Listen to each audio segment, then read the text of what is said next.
విద్యార్థుల ఫీజు బకాయిలను వెంటనే విడుదల చేయాలంటూ Telangana BJP chief Ramachandra Rao demand చేశారు. ఫీజు బకాయి బీజేపీ లడాయి పేరుతో హైదరాబాద్లో బీజేపీ దీక్ష చేపట్టింది. 15,000 కోట్ల బకాయిలు చెల్లించాలంటూ డిమాండ్ చేశారు రామచంద్రరావు.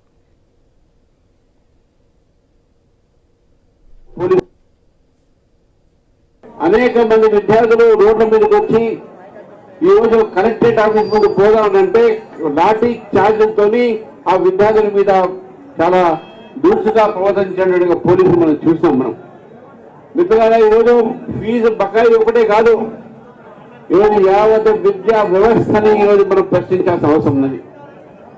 కాంగ్రెస్ ప్రభుత్వం ఈరోజు అధికారంలో వచ్చిన తర్వాత విద్యా వ్యవస్థ బస్సు పట్టిన విషయాన్ని మనం గుర్తుపెట్టుకోవాలి. ఈరోజు విద్యా వ్యవస్థ నాశనం అయిపోయిందనే విషయాన్ని గుర్తుపెట్టుకోవాలి. ఇంతకుముందు మహేష్ రెడ్డి గారు చెప్పినట్టు మన రాష్ట్రానికి విద్యాశాఖ మంత్రి వ్యతిరేకంగా లేడు, సపరేట్ గా లేడు, ముఖ్యమంత్రినే విద్యాశాఖ మంత్రి. మరి విద్యా వ్యవస్థ ఏ విధంగా ఉందని ఒక్కసారి మనం ఆలోచించాల్సిన అవసరం ఉన్నది. మన మాట ఉస్మానియా విశ్వవిద్యాలయానికి వెళ్ళారు, 1000 కోట్లు ఇస్తానని చెప్పారు. 6 నెలలు అయిపోయింది, ఒక్క 1000 రూపాయలు లేదు అక్కడ.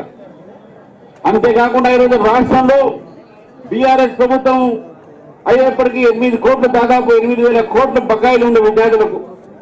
అలాగే కొత్త ప్రభుత్వం వచ్చింది, వాళ్ళ నేత రాహుల్ గాంధీ వచ్చి ఇక్కడ యువ గ్యారంటీలో మాట్లాడుతూ విద్యార్థులకు ఫీజు బకాయిలు ఇస్తానని చెప్పడం జరిగింది.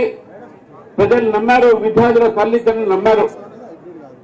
ఆ ప్రభుత్వం బీఆర్ఎస్ ప్రభుత్వం మోసం చేసింది. వీళ్ళైనా సరైనటువంటి పద్ధతిలో విద్యార్థులకు ఇస్తారు, బకాయిలు ఇస్తారని చెప్పి అనుకున్నాం. కానీ దురదృష్టవశాత్తు ఈ ప్రభుత్వం కూడా ఫీజు బకాయిలు ఇవ్వలేదు.